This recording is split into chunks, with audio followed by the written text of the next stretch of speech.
شہداد پور تاجر اتحاد کی جانب سے انسانیت کے لیے خدمات۔ لال باغ اسکول میں وزیر اعظم احساس پروگرام میں آج 5ویں دن بھی ہزاروں مرد و خواتین کو احساس پروگرام کی رقم ملی اور سب کے چہرے کی مسکراہٹ اور موجودہ حکومت کے لیے دعاؤں کی صدائیں تھیں۔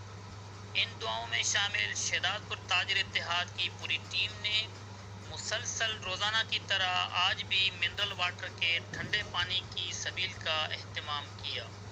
اس خدمت خلق میں محمد عمان ناگرہ، نوشاد احمد سریو، محمد عامر بھٹی، عباس رضا محمدانی، ملک شوکت علی، محمد اویس نربان، محمد متصر چوہان، محمد سلمان قریشی، فضل الرحمان اور بلال رضا محمدانی موجود تھے۔ اس موقع پر شہداد پور تاجر اتحاد کے ممبران نے کہا کہ ہم اپنے شہر میں ہمیشہ خدمات کرتے آئے ہیں اور انسانیت کے لیے جس جگہ بھی موقع ملتا ہے ہم اپنے خدمات سر انجام دیتے ہیں۔ Nazir Ahmed, today Pakistan news, Shahdad